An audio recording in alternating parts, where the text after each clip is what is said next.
O lo ingoa a Lusi tu ua vili tu ua. Wa ole uso la ititi. Evelina ta wale sa tula ia tunu mane. Maile mawhai ana o nofo nofo. Tau no sawa fai sautala. E winga i le uso pele ya anpe. Fatalo fatu. Sunga tai tai. Ai mai se o omna le tua o fatasi mai le so. Ai mai se kale sia fia. O poto poto. Wo mai masani.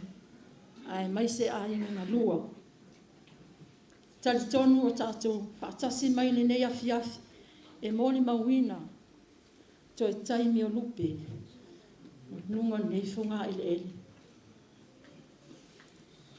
Mai o lupe na tautua mai le ainga i vao tupua i saalea fale a lupo o le ainga lea o se mantafa sa la tautua mai ai ina ua ngā solo mai le ainga i mātou tono ni usila nei ma wao na avea lea o se faitatua lo mātou nei ainga i te tono ni nei atunu. Na tu ua ai leo i la ua i tausi le ainga i Samoa. Ai na aluai, ua na umia e wha o ngal whanau. Ma fuanga ngā deana o mai ai te tono ni nei atunu.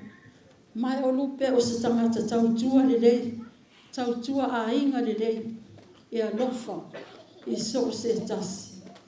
O se tangata e lau mata fia fia, taimi o malama mātou te mafuta ai, le ngata i Samoa, a o i neo le nei atunu, lea fo i o mātou i ai whaatasi. Pei lama na tā ua e uso, lana māsani e aluatu, e le mawhain sa vali atu, a o stangata e alofa i mātou o se montafa.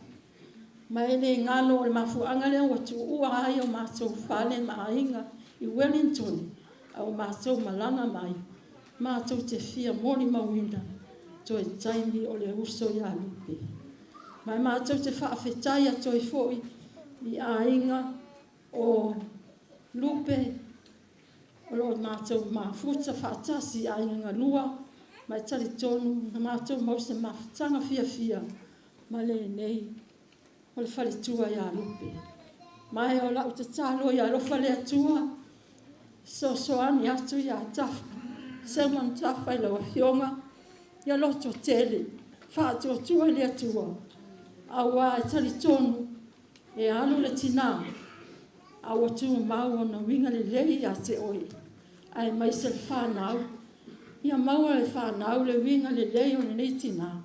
E a tina e ai. A inga. Ma mea o lo tautua I te tonu le. O le a inga le atua.